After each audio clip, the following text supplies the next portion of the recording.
Good morning students, আশা করি তোমরা সবাই ভালো আছো। আজ আমরা wings of practice for kids এই বইয়ের পেজ নাম্বার 67-এর কোয়েশ্চেন নাম্বার ডি এটি করব। এর প্রত্যেকটি শব্দের মানে ও বাক্যের মানে তোমাদের বলে দেবো, তোমরা এগুলি বাড়িতে কমপ্লিট করবে।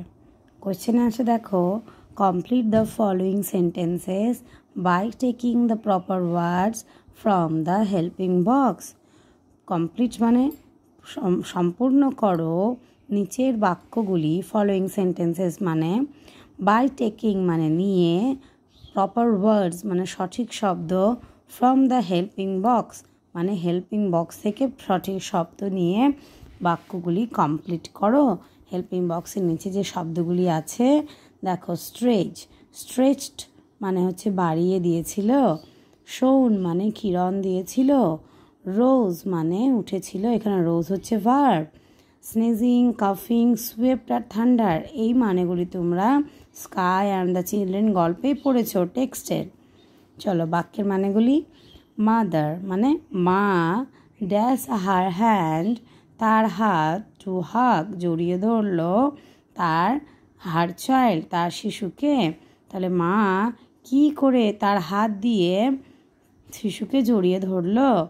তারপরে কোয়েশ্চেন হচ্ছে, Mita dash the floor with the broom, Mita মেঝে ঝাঁটা দিয়ে কি করলো। The moon dash bright at night, চাঁদ রাতে উজ্জ্বলভাবে কি করেছিল।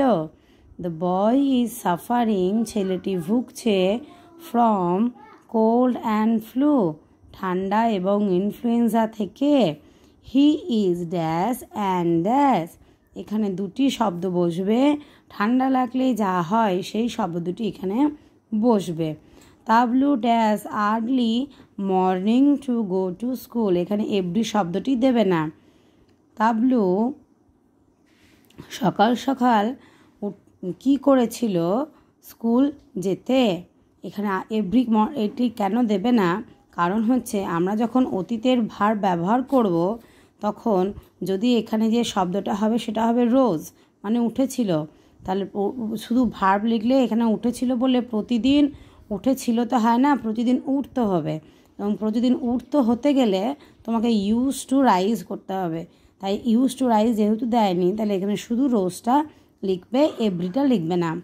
নেক্সট হচ্ছে, Sabina hugged her mother in fear of, Sabina জড়িয়ে ধরলো তার মাকে ভয়ে, কিসের ভয়ে সেটা এখানে লিখবে। যদি অসুবিধা হয় কল করবে। টাটা।